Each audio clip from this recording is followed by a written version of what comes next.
All right, everybody, and welcome to a very special episode of Zenfolio Live. Hey, if this is your first time joining us, make sure to say hello to us in the chat.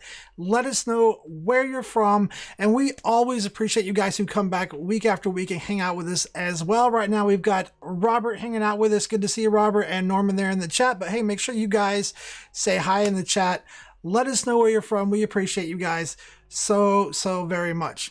All right, guys, he has been receiving awards for his photography since he was a boy from institutions like the National Geographic, the Royal Society for the Prevention of Cruelty to Animals, the Zoological Society of London, and he's been receiving awards in competitions such as the British Wildlife Photography Awards, the Winland Smith Rice International Awards Wildlife UK Photography Competition, just to name a few. And most recently, he was named Wildlife Photographer of the Year.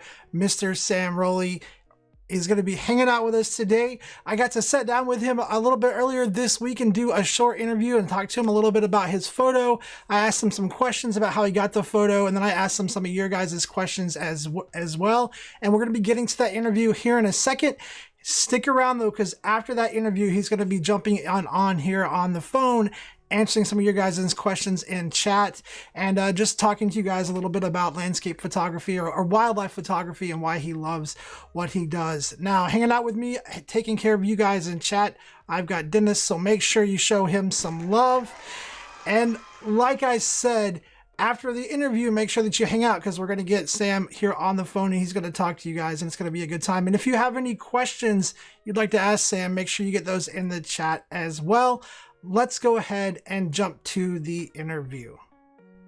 First of all, I just want to tell you, like, congratulations, Wildlife Photographer of the Year, People's Choice Award, and that's by the National Museum of London, right? That's it, yeah. Okay. He's been in conjunction with the BBC as well, but it's just been going so long. It's been going since, I believe, the 50s or 60s, you know. So yeah, it's really like the original wildlife photography competition, and I think it's definitely the most seen across the world, at least, which is pretty awesome. It's pretty cool. That's very cool. And there was like what, close to like 50,000 participants or something like that, right? Like that, yeah, entries, yeah. I mean, there's always loads every year because. Yeah, but that's just quite a humbling fact. It's quite hard to get your head around, really. Right. A lot of people from all over the world as well. It isn't just like the UK and America. It's everywhere. Like big 140 something countries, I think. Now, was that your first time entering the contest? I've been doing it for most of my life, actually. Really? First entered when I was 10, actually, wow. When I first was getting into wildlife photography, and it was actually quite a pivotal moment for me because I actually got in, which was pretty crazy when I was 10 in like one of the junior categories. But yeah, it was massively lucky. Like, you should have seen the other photos that I was taking at that time, all absolutely terrible. But somehow, like monkey with a typewriter kind of thing, I managed to get a good shot. And yeah, it was definitely getting in there and meeting the judges and all of the professionals. They were really kind and really encouraging, and they definitely inspired me to kind of continue. And ever since then, it's been a dream of mine to kind of get into the adult competition. And 15 years later, here we are. That's amazing. That's amazing. So, started when you were 10, and now 15 years later, getting in, winning the adult competition. Like, I don't think you could ask for anything better, right? Like, it's a lifelong goal, and you checked it off of the list, it sounds like. Yeah, it is a lifelong goal. I didn't think I'd be even in the adult competition this young. Even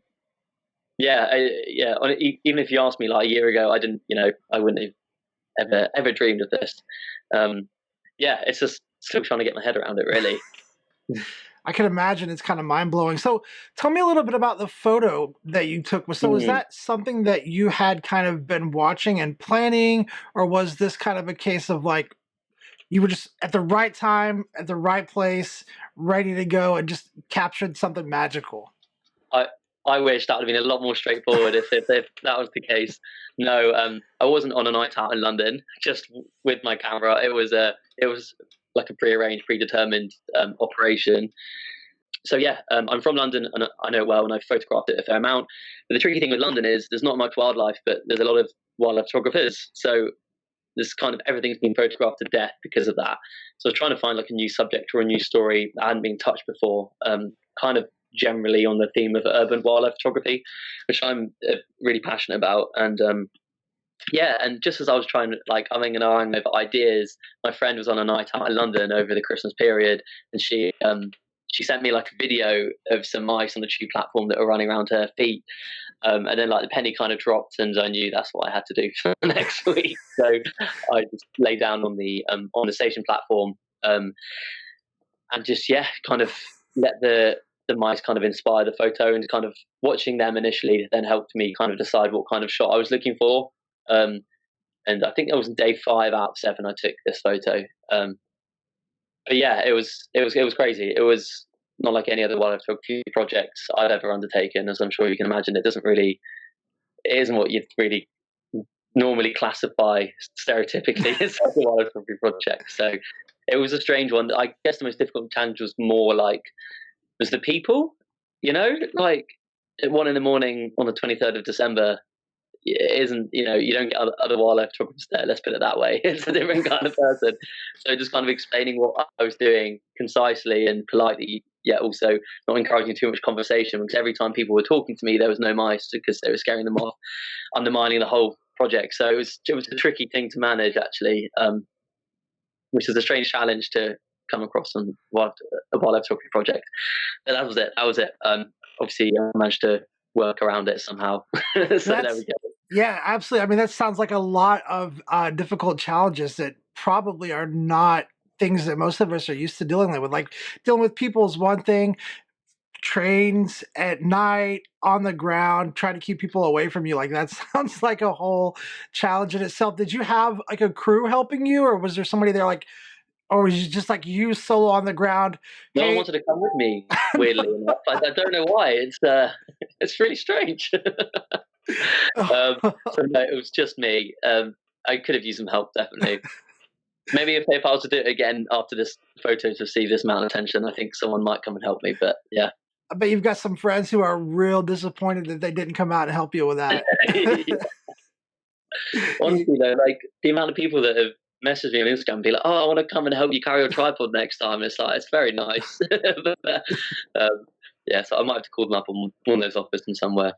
So did you bait the mice with like some food, or was that like just whatever was there? Or? Yeah, truth be told, I did, but not in the photo. In this photo, that wasn't my bait. That was actually someone else's, whoever. But there was so much food everywhere. You couldn't really, even if you tried to put food out, there's so much food everywhere else. They wouldn't like commit to your stash, So it was pretty pointless in the end. Now, are you making that photo available? I know you said you were doing some like one-time prints or anything like that. Is that going to be available online? Prints are available on my Zenfolio website, and then just for signed prints, you've got to email me and we can sort it out kind of privately, because there's only 10 available. Well, oh wow, so they're quite limited. Very cool. But yeah, like unsigned prints all over my website, any dimensions. Zenfolio has made it very easy for me to set that up on my website, which is very useful. It's a very boring thing to do. Yeah, right. That's like, as photographers, that's not the thing that we want to spend our time doing, exactly. Is it? Completely. So yeah, it's literally just setting up price lists, and that's it really, and then approving the orders when they come through, which is every time. So very, very straightforward, which is lovely. Which is what we like. That's awesome. Yeah. Now, how long have you been with Zenfolio? Just out of curiosity. Since I was 10, actually. Yeah. Since you were 10, since you started. Yeah. Wow. Since my dad used to pay for the basic account, and now I'm paying for my own premium account every month. Every year. Yeah. No, it's cool. I've been there since, I guess, the early days, probably. Wow. Yeah. There was a guy at school who was like 4 or 5 years older than me, who was also a photographer, and he just recommended it. And when I was 10, I was like, right, yeah, sounds good. Let's go with that. So yeah.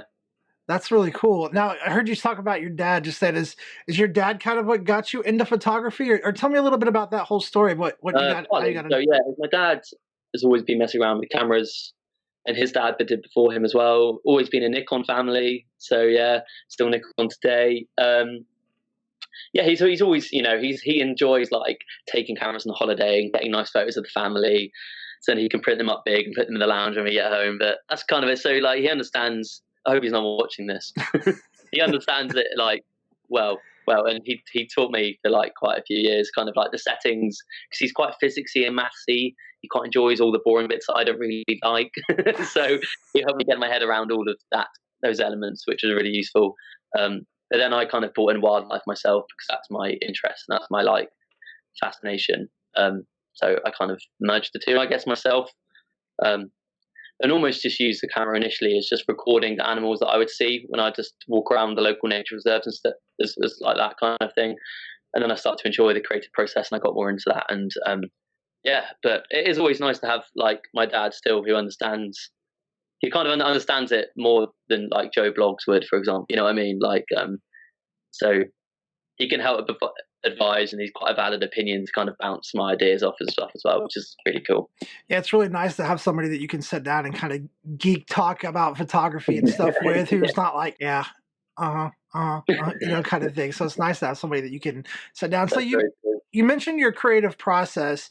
Do you do a lot in post processing? What kind of software are you using for post? So what I've always done is I don't think you should do too much manipulation. Obviously, there's a degree of manipulation you need to do to raw files, because that's how raw files are designed to be edited. And I think a lot of people don't appreciate that, that you do need to, like, the camera's process is designed to then be edited in post. So editing is fine, but I think it's when, especially with wildlife photography, if you manipulate images to such an extent that it doesn't accurately portray what the real scene was, I think you pushed it too far. Which you can still do a lot of creative stuff with, but I don't think you should push the boundaries too far. And what I've done to kind of, to not allow myself to be tempted into doing more than that, I physically don't know how to do more than that. You know what I mean? Like I haven't taught myself that, just so I never have that temptation, because I can imagine it being quite a slippery slope. So I know what I need to do, and that's all I know. Do you know what I mean? So that's kind of how I work in that respect. So yeah, I think that works quite well. Nice, yeah. And are you doing do you use like Lightroom for just basic Lightroom? Exactly. Okay, Lightroom. I'm pretty good at Lightroom, but I'm not very good at Photoshop at all, which is basically my distinction. Yeah. So that's kind of what I use. But Lightroom's great for what I need it for. It can do a really good job. Perfect. I'm really happy with it. But yeah. Awesome. Well, let's see. A couple more questions for you. These are actually questions from some of our viewers from our ZenfolioLive stream that we do. So one of them wants to know, and I'm curious about this as well, what is the scariest encounter that you've ever had with wildlife while you were on a shoot? I have been to Ethiopia, where we were actually filming Ethiopian wolves, which is scary as they sound, aren't scary at all. They're actually lovely animals. They're the size of wolves, but they've evolved to essentially hunt rats. That's basically all there is to eat up there. So they all go their separate ways and they hunt rats all day. But if this counts as being on shoot, it was a couple of days after the shoot. I took a bit of holiday. I went to a city called Hara in Ethiopia to go and photograph some hyenas, which are amazing there. They're like super tame. They're like coyotes, I guess, in America, and red foxes over here, where they're like relatively large animals that live amongst people. But hyenas are a different level. Like they are enormous. Like their heads are like 5 times the size of mine. And they're behaving like red foxes do in people's backyards in London. And they like jump up on people's laps, and they kind of feed off all these scraps, which is pretty beautiful in a way, because hyenas are persecuted across all of Africa as being, they hunt people's livestock. People think they might eat their babies, that kind of thing. In reality, if they're managed and dealt with in the right way, often that isn't the case. So what they found in the city is they essentially feed the hyenas scraps from the butchers and stuff that they don't need, and that keeps the hyenas fed and happy, so they don't hunt people or their livestock. But it's strange to hear those stories and then go out there and then have a hyena that jumps up on your lap. So there's a photo of me on my Instagram where the hyena literally over my shoulder and his head is like in like the camera, and that was pretty terrifying. There's never been a hyena attack there, but there have been across the world. So yeah, that was pretty sobering. I've also had my legs dangling over the side of a Land Rover because there was no room because of the cameras when we were getting an infrared shot of lions. And there was a line that was about 5 meters in front of the Land Rover, and all the lights were off, and all we could do was hear its footsteps and hear it breathing. And I had to dangle my legs over the edge, and it just came my side of the Land Rover. At this point, I couldn't see it and I couldn't hear it. It just stopped moving, and I just heard this roar literally 2 meters away from me. Oh my gosh. I just like scrambled my legs back in, but I couldn't do it, and I was just terrified. But I managed to survive that. But yeah, that was actually all recorded as well. I couldn't see what was going on, but the camera was good, so that was a funny yeah, that was a funny moment. So would you do it again? Yeah, in a heartbeat. Yeah, obviously. That's awesome. Yeah. That's awesome. It was a very happy, well-fed lion that didn't want to hunt people because it probably knows what happens if you hunt people. Right. So, yeah. So hyenas behaving like lap dogs, right? That's what I heard. That's pretty. Hyenas are lap dogs, and yeah, lions creeping up to me in the middle of the night. Well, I'm gonna have to go check out your Instagram. More to come. Yeah, I'm gonna have to go get on your Instagram and find that photo. Check it out for sure. Yeah. That sounds awesome. Yeah. All right. So last question I have for you, then I'll let you go because I know you have all kinds of stuff going on.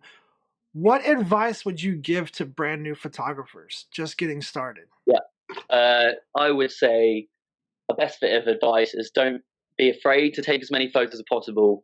Make mistakes, make as many as you can. I mean, this is the joy of digital photography. Like, it's been so long since digital photography's been a thing. Yeah, I still see people when I'm out taking photos that are really conservative about how many frames they take. To me, it doesn't make no sense at all anymore. Like, you get 128 gig cards for like next to nothing. Yeah. Why not use that? Why not try different things with every subject, and why not learn from those mistakes? That's how you get better, quicker. Yeah, it just kind of baffles me that people don't do that, but that's definitely my best bit of advice. Yeah, if that makes sense. Yeah, don't hold back. Don't be afraid to make mistakes. Learn from them. Well, hey, I appreciate you taking the time out of your day to sit down and talk with me, man. Great stuff. Yeah, thank you so much. All right, guys. Well, hanging out with me on the phone right now, I've got Mr. Sam Rowley, right? It's Rowley, Sam, right? Rowley. All right, like roll your boat. But hanging out on the phone, Mr. Sam Rowley. He's here to talk to you guys for a little bit. So, Sam, what I would like to do is, if you don't mind, can you just take a little bit of time and just share with our audience what it is that you love so much about wildlife photography and why you are just so passionate about it?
All right, I think I'm having some technical issues. Hey, if you guys can hear Sam, throw a 1 in the chat. If you guys can't hear Sam, let me know. It looks like we're having some connection issues. So, hey, Sam, I think I'm going to let you drop off. It looks like we're having some connection issues and the audio's not working, but I appreciate you jumping on here. Maybe we can get you next week. All right. Hey. No, not a problem at all. So sorry, guys. We're gonna let you drop off here, and we will just jump back and keep going. Thanks a lot for joining us, though, Sam. All right. All right. Sorry about that, guys. Sam was having some connection issues, so we're going to jump into ZenfolioLive. If you guys have some questions, make sure you get questions thrown in the chat. Not sure what was going on with Sam's audio. I do apologize. We'll try to get him back maybe next week. Hopefully you guys can at least hear me, though, and we're not having huge issues. Hopefully you guys can at least hear me. And what I'm going to do is actually we're going to talk a little bit about how to price your photos specially. So with Sam's all of his attention on this photo that he's taken, one of the really important things for him to know how to do is to make sure that he's not selling this photo like every other photo in his account, right? So he's got this photo, it's received a lot of national attention. He put a lot of time and effort into it. And so one of the things that he wants to make sure he's able to do is to sell it at a higher price than his other photos in his gallery. And this is something I like to show a lot of people how to do, because guys, if you do like landscape, wild art photography, if you're doing any kind of photography where you're doing some signature style editing, or maybe you just have a photo that's won some awards, obviously you should be charging more for that photo than the rest of your photos. So how do you offer that at a higher price? I want to show you guys how to do that. It's really easy to do. You can do it in your gallery. So this is what we're going to do. We're going to jump in here and we're just going to take a look at just any of these photos that I have in here. Let me get myself shrunk down. And we're going to go in here and just grab a gallery. Let me find a gallery here to look at. All right, so we've got a gallery here, and let's just say for whatever reason, this particular image right here, this is some photo that either has won an award or I did some kind of signature editing style to it, and I want to offer it at a higher rate than the rest of the photos in this gallery to my clients, right? So how do you do that? How do you make sure that you can do that and not have multiple shipping issues or different things like that? So this is how you're going to do that. What you're going to do is first you're going to find the price list that's applied to this gallery. So we have portraits. And now I do a lot of testing on here. So the one thing I want to make sure of is that this price list is the price list that's also applied to all of these photos in here. So a quick way to do that is to just select all the photos, go up to price list, and make sure that this is set to be the same as containing gallery. Obviously mine was not, and so I'm fixing that just because I probably changed it doing a Zenfolio Live with you guys. So once you identify what that price list is, and you're like, okay, these photos can be purchased at my normal rate. This one, however, is a special photo. For whatever reason, we need to charge more for that particular photo. What we're going to do is we're going to go locate this price list in our account. So we're just going to hover over selling, and I'm going to right click on price list and open it in a new tab. I like working in multiple tabs in my account. It makes the navigation a lot easier. And then what we're going to do is just jump over to that tab really quick and go up, and we're going to find that price list. So I have a ton of price lists in here. I probably should come back in here and clean these up. It gets a little ridiculous, but the price list that gallery was using is the portraits price list.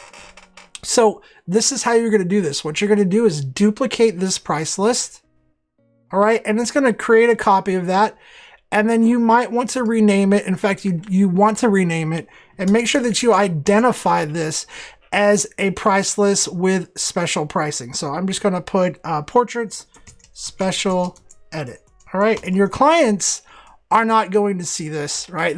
The price list name is just for you. So you know the purpose of this price list.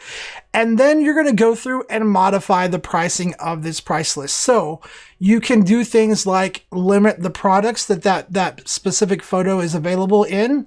Or if you want to just have it available in the same exact products, just at a higher rate, you're just going to come down here and modify the price. So if we go here really quick, you can see this has got some different print sizes in here. We're just going to go in here and modify the price. Maybe we want to mark everything up by $10. We're going to say 16.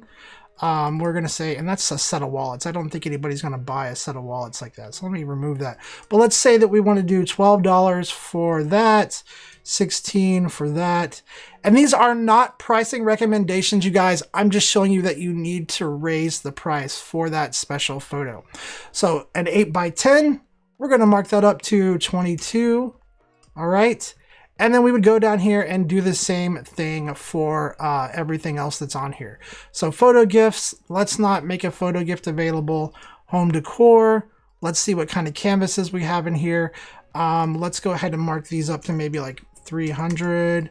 Let's do 325 and I don't know, 400. I'm just throwing these prices out there. Digital downloads. Now for this one, since that is a special photo, I don't want my clients to purchase this as a digital download, right?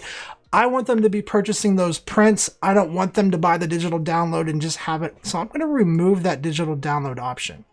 All right, so now that we've finished this, this price list, we're going to come down here and click save. Save that price list. Then we're going to jump back into photos. And actually, I have that gallery open here. So we're going to go back to the previous tab, do a quick refresh. And then we're going to go into that gallery. So we're going into that gallery, and then you're going to go find that photo. So whatever photo it is, maybe it's a set of photos that you need to sell at a higher rate. You're going to click on that photo, or if it's a set of photos or different photos in the gallery, you can hold Command and choose multiple photos like this. And then we're going to click this little thing right here, and you can say set photo only price list like that, or you can click on price list up here, either way. But what we're going to do is we're going to change this from being the same as containing gallery price list, which is the portraits one, to the portraits special edits right here.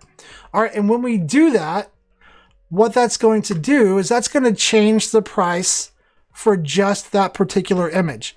Now, the reason that I duplicated the price list is because there are a couple of things that are very, very important that you make sure that you do. If you're using a different price list on a photo in the same gallery as other photos, you need to make sure that that price list is using the same vendors or the same vendor, preferably vendor, and that the options are the same, because you don't want a bunch of weird shipping issues, or you just want everything to be consistent, other than that photo costs more than the other photos in the gallery.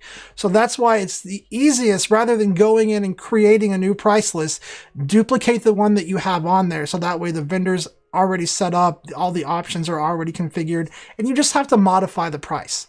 All right. So now that we have that set up, what we're going to do is just go to access, go to, not access here. So we're going to go back to the gallery really quick, because what I want to do is I want to look at this gallery from a client's perspective. And if you haven't done this yet, or if you're not familiar with doing it, or maybe you don't have, you're not in the habit of checking things from a client's perspective, I would definitely recommend that you get into the habit of doing that. That way you know exactly what your client is going to see when they go to their gallery. And so in order to do that, what you need to do is you need to open that gallery in a window that you are logged out of your account in. So if I click on the gallery right over here, I can go to access, I can go to sharing, and then we can copy the URL right here. Now I have the friendly URL turned on, but I'm just going to turn that off just so you guys can see. I'm just clicking here to copy the URL. And then what I'll do is in Google Chrome, you go to File, New Incognito Window, and then you don't even have to log out of your account. You can just use this new incognito window, because now you're going to be viewing the gallery like you're actually logged out of the gallery, and you're going to be seeing it like an actual client would see it. So what we're going to do is just pull this up, and then I'm just going to take a look through this gallery. All right. So if you remember, this is the photo that has a different price list on it. Now, don't judge by the look of this gallery. This is a demo gallery, guys. Every week I go on here live and I do things to show you guys how to do different things, how to customize, hence the red type and the green button. I know it's ugly. I was showing somebody how to do that earlier, how to change that last week. So we're going to click on an image here. And I just want you to notice the price list that's coming up over here and the price of things. And as we scroll through, once we hit that photo that I designated as a special edit, these prices are going to change. So we get here, notice the 4x6 is $12. Also, the set of wallets went away, and all of these prices have gone up compared to this. Now, as a client, I can purchase this photo at this cheaper rate. So let's grab a 4x6 or a 5x7. And then I can go over here to this photo and I can purchase this photo at the higher rate. And since they're coming from the same vendor, even though these are different price lists, I can still check out all is in one order, and all of that will be shipped together because I've used the same vendor, the same settings. Even though it's coming from a different price list, we can still place it as a single order as long as you've set up everything correctly. So Really important to remember that, guys. The big key factor is making sure that you keep those vendors the same. But again, if you do special edits, if you have photos that have won awards, maybe you're selling signed signatures or something like that, prints, and you need to offer certain prints at a higher price or maybe just a different price than other photos in the gallery. That is how you're going to do that. Duplicate that price list, raise the prices up, and then modify any of the products that you don't want to be available for that particular image, and then go and apply that price list directly to that photo inside of the gallery. And that's how you can offer those specific images at a higher price. All right, so that's how you guys do that. And again, sorry you guys that the audio didn't work out with Sam. I know he was super excited to be here with you guys and answer some questions, and he was really looking forward to sharing why he loves wildlife photography so much. If you guys haven't checked out his work, the links are down in the description below the video right now. Make sure you go look at his Instagram, check him out on Facebook. He is offering prints on his website through Zenfolio. That's all linked below in the description. Make sure you go check those out. And I think he said he's doing like 10 total signature prints. So if you're interested in those, make sure you email him because that's a very limited amount. So make sure you go check that out. All right, guys, I'm going to start answering some of your guys' questions in the chat. Let me jump over here and get to my questions form really quick and see what kind of questions we have here. All right, let me grab this question. All right, how do I link more than one page to a single site menu item? Are there any limitations to how many I can add and where they link?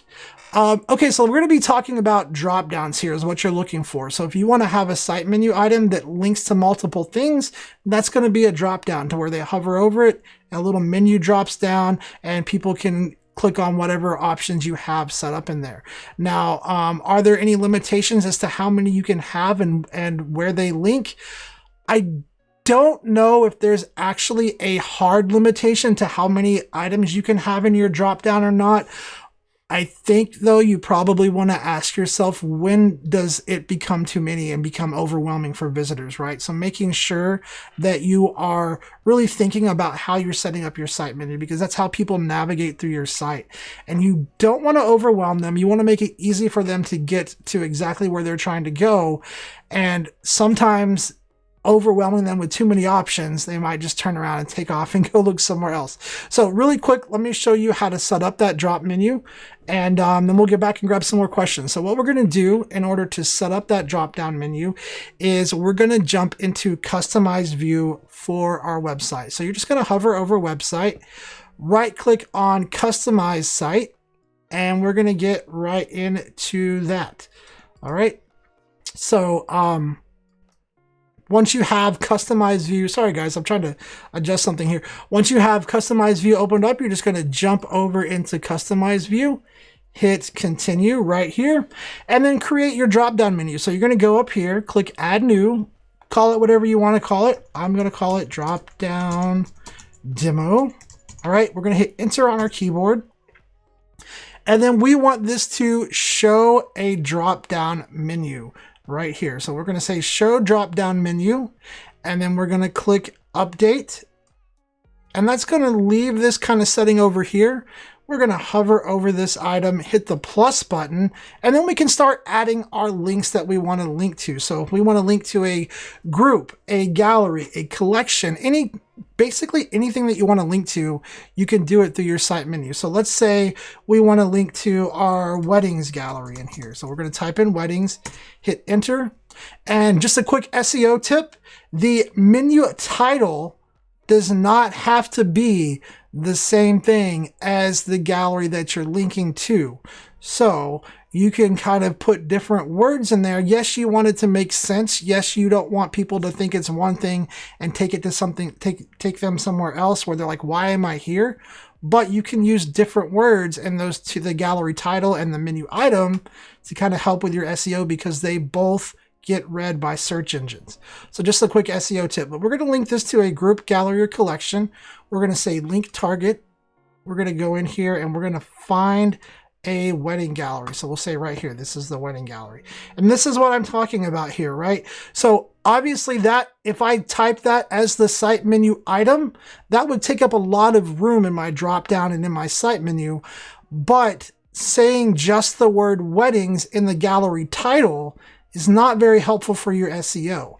So that's where putting these nice titles that are good for SEO in the gallery titles and then calling it something different, like just simply weddings or wedding portfolio in your site menu, is going to help the navigation be easier, but also help you get better search results because you're using this long name here.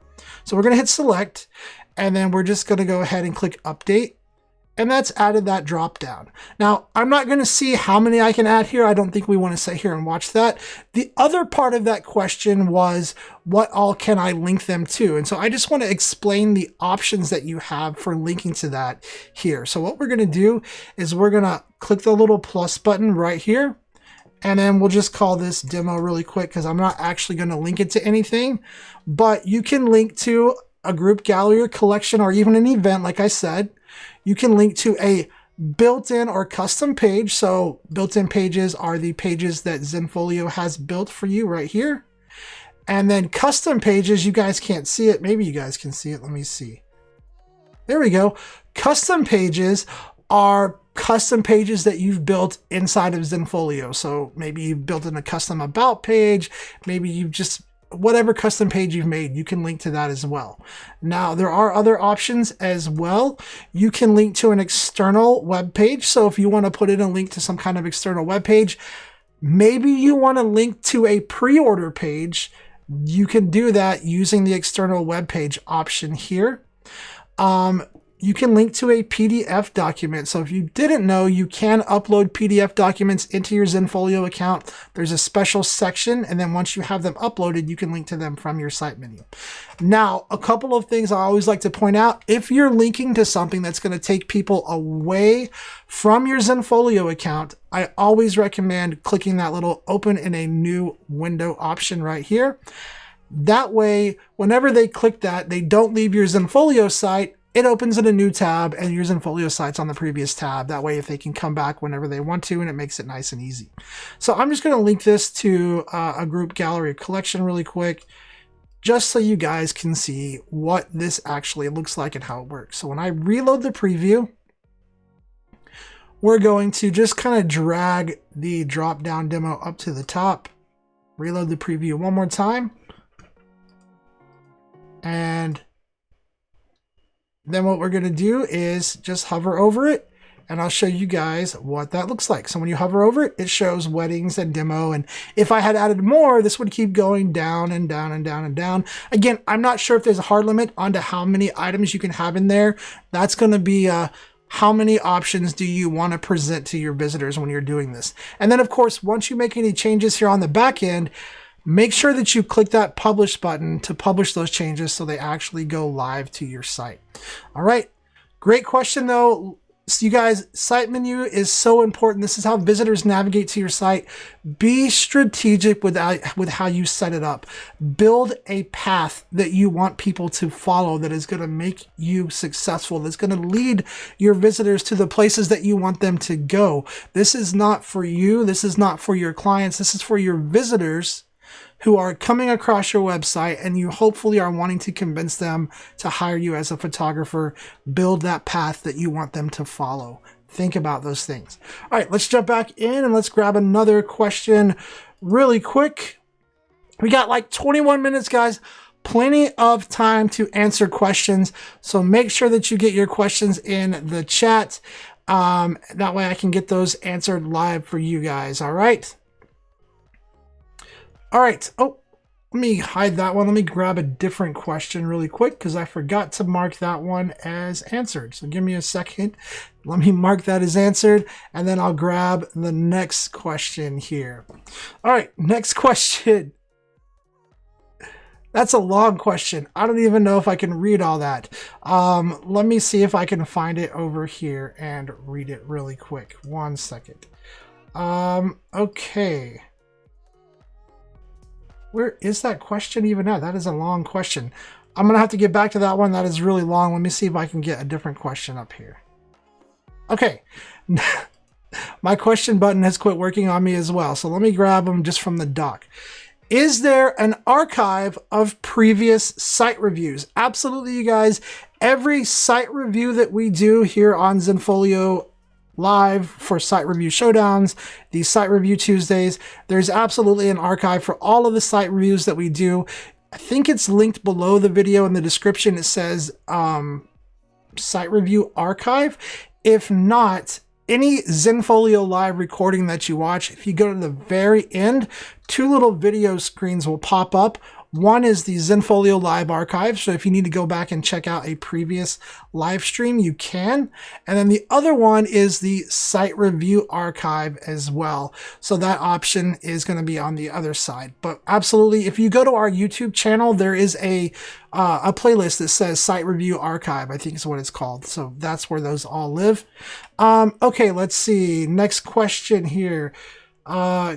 I think it says Keith Moon said, if I create a coupon, say offering 25% discount and only to be used once, can I send this to several clients or do I have to create a coupon for each of them? All right, Keith, it looks like Dennis may have answered that for you in chat. So I'm not going to go back over on that one unless you guys need me to go back on that one. I know there's a couple of questions up here that I think I missed. Let's see. Todd says, hey Todd, thanks for jumping on here and hanging out with us. Todd says, can I get rid of the color correction button? So I'm not 100% sure what exactly you mean by the color correction button. The only thing that I really know about the color correction button as far as if it's showing, Todd, to your clients, is that's an option in the price list. So if you guys are using labs that offer color correction, you can turn that option off so that it does not appear to your clients. So hopefully, Todd, this is what you're talking about. But if your clients are going through and they're placing orders and they're seeing an option to have the photos color corrected, you just need to turn that option off. So there's actually a couple of places that you're going to want to turn this off, Todd. One would be in any packages that you offer, and then the other one would be in any price list that you offer to your clients. So we'll go into packages first really quick, and I'll show you this. So we're going to go selling, and I'm going to jump into a new tab for that. We'll go down to packages. And then what we're going to do is come into any package. Let's see. Let's find a package here. So let's go to this package really quick. And first of all, it has to be a package from vendors that offer color correction. So if you're using MPix or if you're using Miller's, those labs offer color correction. So first of all, if you don't want your clients seeing that option when they're checking out, go to your packages, find where it says color correction, and you can either have it set to apply the color correction or have it to do not enhance, depending on how you want to set it up. Now, this is an option that doesn't really have to do with your clients. It's just a force option. I like to show people this because you want to make sure whatever setting you apply here is the one that you apply in your price list for your a la carte items as well.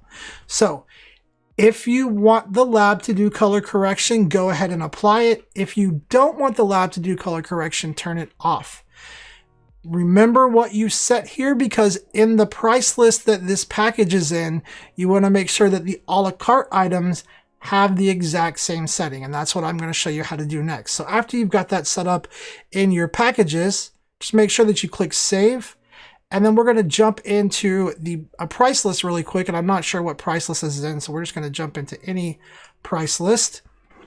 And let's see, if we go to portraits, let's just take a look at portraits. I think it might be in there. If not, we can still just look at the a la carte items and I can show you those options. All right, so here we are in MPix. And MPix is a lab that offers color correction. And what you want to do, Todd, is you want to go up to your gear icon right here. This is the order options. So these are options that are presented to your clients during checkout. If you click on this, you're going to see color correction right here.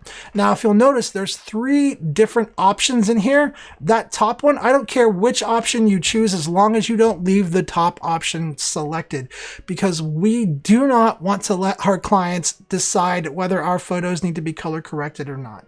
And that's probably how it's set up, and it's probably why your clients might be seeing that option. So you want to make sure that you come in here and just either have that color correction automatically applied, or have it set to do not enhance. The problem with allowing your customers to select color correction is, for one, I feel like as a professional photographer, that comes across as a little unprofessional to my clients if they're seeing the option to color correct my photos. Now, for two, if they are not consistent with the option that they choose, they could end up with prints of inconsistent quality, meaning maybe they chose color correction for one photo and forgot to do it for another one. They could get some inconsistent print quality there. So I definitely never recommend leaving color correction for your clients to choose. You're going to always want to set this up to match the packages that you built previously. So in this case, I would have it to do not enhance and hit apply. And then you're just going to make sure that you save that. Now, if your price list has multiple product categories, you're going to need to make sure that you come and check each category out, because those ordering options are independent per category. Some of them offer it, some of them do not. You want to make sure that those are all set up consistently so that that doesn't pop up for other products and your price list is streamlined and good to go. And then once you're done, just click save. What I recommend doing, guys, if you're just getting started out on Zenfolio, or if you're brand new, or if you're just starting to sell your photos, create a price list. Follow, there's lots of videos on our YouTube channel that talk about building one from scratch. Follow those steps, because there's a lot of different things in there that I talk about that will really help you set up a really strategic and nicely set up price list. But set up one price list, and then whenever you need to create more to serve your different clients, rather than starting from scratch, duplicate that existing price list. That way those options are kind of already set up, and then you can just add products or modify what you need to. But that way you're not starting from scratch every time, and you don't have to remember, okay, I started from scratch, I got to go turn the color correction off, I got to go set this up. Duplicate the price list and add what you need and change your pricing, or set it up however you need. But that's going to be a lot faster for you that way. All right. Great question though, Todd. Thanks for asking that question in the chat. Really appreciate it. Let's see. Question from Jaguar Black. So, hey, Jaguar, thanks for jumping on here and hanging out with us. It says, how can I order from my price list for customer photos, not as a customer, but as the vendor? So there's a couple of different ways you can actually order from within your account. The first way is you can order right here from Edit View, right? So if you want to order right here from Edit View, you can do that. Now, this is going to let you order at the base cost of whatever the lab is charging you. All right. So this play is really simple to do. You just go into whatever gallery you want to order from, click on the gallery, click on the photo, or hold shift and select the photos you want to purchase, whatever you want to do. You're going to choose the products, and then you can just go right here and you can say, where's it at? Buy products. And that is going to take you into ordering as a photographer through the Zenfolio integrated vendors. Pay attention.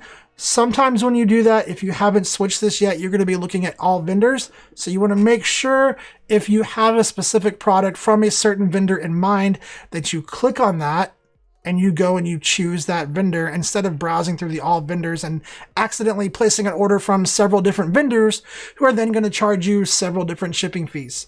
Always make sure you're working with one vendor and you have one selected when you're checking out. So you're just going to click on the vendor you want.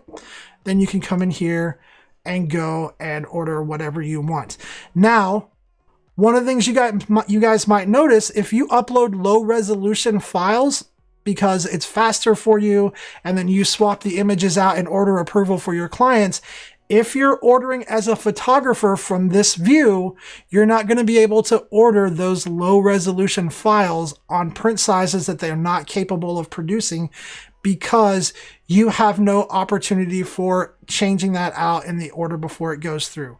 So when you're ordering as a photographer through this end of your account, you need to make sure that you're ordering from a photo that is large enough to produce that print size that you want to purchase. Whether you need to upload a new resolution or a higher resolution, or you need to just buy a smaller print. You cannot order photos on this view that image is not capable of producing. Now, if you don't want to have to go through all of this, let's say you have a price list that you want to purchase from. Maybe you want to just go and do a full test of your client's gallery, right? Maybe you want to know exactly what the client buying experience is like, all the way up to actually placing an order and seeing the emails that your clients receive based on that order. That is, I definitely recommend, if you've never done that before, definitely recommend doing this. But how do you do that without paying your markup on your products? Well, it's really simple. The easiest way is just to create a coupon specifically for you to use so that you can go in your client galleries and order from your price list. So you're going to go to selling and you're going to go to coupons, and then you're going to jump in here and click add a new coupon. And we're going to name this coupon for me. All right, whatever you want to call it. Coupon code. If you're going to be doing this often, this is something that you're going to want to be able to remember. So make it something easy. So I'm going to say, let's say, we'll say Norman Rocks. All right. So I just put Norman Rocks as my coupon code. I'm going to copy that really quick just so I have it copied. Then we'll go down to coupon value. All right. And we're going to discount the products to the base cost or the base price, so meaning you're only going to be paying what the lab charges you. Now, if you want to discount the shipping because you're the photographer, you can do this. Just know that whatever the shipping cost is going to be, it's going to be charged to your account if you don't pay it during checkout. So you're going to be paying the shipping either way. Usually I just like to go ahead and leave that discount shipping off and just pay it up front so that it's in my mind that I know I went ahead and paid for the shipping costs and I don't have to worry about it. Because the shipping costs are pretty much the same for you or your clients. The lab charges what the lab charges for shipping. So next we're going to go down here and you can set up what this can be used for. Obviously, if this is for me, testing client buying experiences, I'm going to leave this to be used on everything. And then we're going to scroll down. And if you want to set a maximum number of uses, like maybe you want just this coupon to work one time because you probably don't do this, you're planning on not doing this anymore, you can leave it set to no limit. Or I mean, you can put one time in here, not leave it set to no limit, put one time in here. Or what I prefer to do is I like to have a coupon that I don't have to come in and keep creating new ones. So I have a coupon that's specifically designed for me to repeatedly use over and over again to test my client buying experiences. So I just go ahead and set this to no limit. All right. And then we're going to save this. And now I have a testing coupon that I can use. And so then what I'll do is go into photos, go into any gallery in here. So if I click on a gallery like this, we can go to access, go to sharing, and then I can copy the URL right here. And then we'll just go to, again, in Google Chrome, you want to do that file, new incognito window. For those of you guys who like keyboard shortcuts, it's Shift Command N. That's going to let you check this gallery like you're an actual visitor. All right, so we're going to that gallery, and then we're just going to add some prints to our cart really quick. So we'll go in here, and we're going to add this print, and let's go to the next one, and we're going to add this. All right, and we'll add this, and then we're going to click Go to Cart. All right, this is going to take me to the cart where I can see the options, and my internet's getting a little bit slow, you guys. Here we go. So we're going to go here. You guys can see right here, $681 in my cart. Here's all the products that I have. Proceed to checkout. All right, so when I proceed to check out, the next screen that I'm going to get hit with is, do I want to register or check out as a guest or create an account? Just to make things faster, I'm going to go ahead and check out as a guest. And then I'm going to go ahead and put some information here. So there's shipping. So I'm going to say Rob. My shipping address is 456, whatever that is. And then we're going to come down here and email receipt to richard@yopmail.com. All right. Same thing right here. We'll put that information in again. Now I haven't entered any payment information yet. We're going to hit continue to check out. Yes, use my address as it is. And then on the next screen is where we get to where you can actually put that coupon code in. So you guys see the cost right here. Okay, and we're using one of our price lists to check out, so that's why the cost is so high, or the price is so high, because right now we're paying for it just like we're a client. Now we're going to click on here, and I'm going to enter that coupon code. So I'm going to say Norman Rocks, hit apply, and now the cost of this order should change drastically. So right here, the total base cost now is $133 instead of $657, because I entered that coupon that dropped the price of everything down to just what the lab's charging. Now that's still quite a bit of money for me right now. So the reason that's so high is because we have that canvas wrap in there, and those canvas wraps can be expensive. I don't even remember what size I grabbed, like a 30 by 40 or something crazy. But that's how you can use the client side, test the buying experience out, see what the entire checkout process is, see the emails that they're going to get, and all of that, and only pay what the lab would be charging you anyway, using that coupon, and then you would be entering your checkout. And you can actually see down here the different shipping costs as well.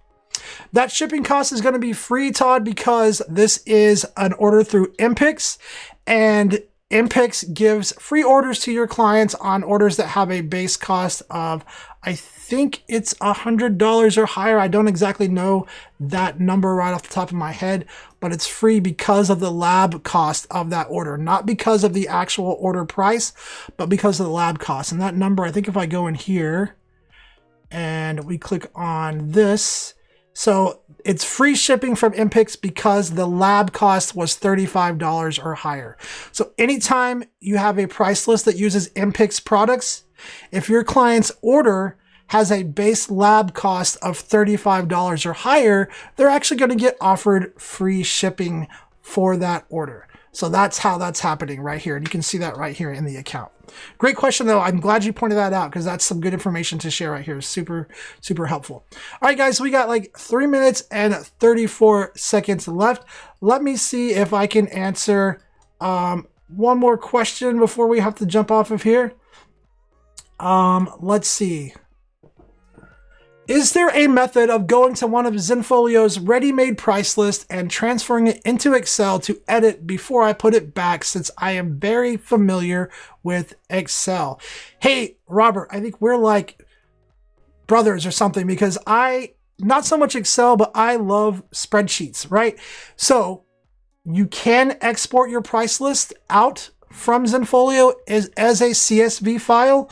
However, you cannot import it back in. Wishing that option, maybe that option will come sometime down the road.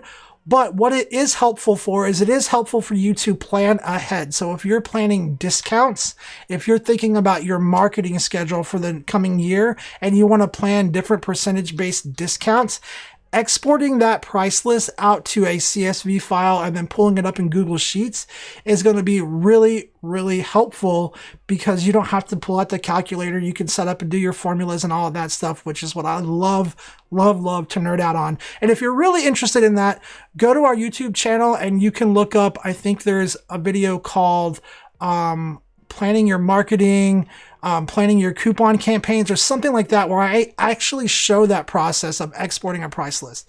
But I don't have time to show you the entire thing. But if you go to a price list, so we're just going to go to selling and price list, you're going to click right on price list, and then you can go to any one of your price lists that you have created in here.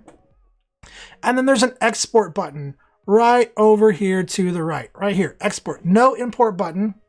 Makes me sad, but there is an export button that's going to let you download that price list as a CSV file, and then people like us can pull it up in Google Sheets or Microsoft Excel and go through and have a lot of fun with that. So great question. Super useful if you're going to be planning for the coming year and planning your marketing strategy and different coupons. That way you can make sure that you are offering coupons that allow you to still make money, and you can adjust your pricing accordingly.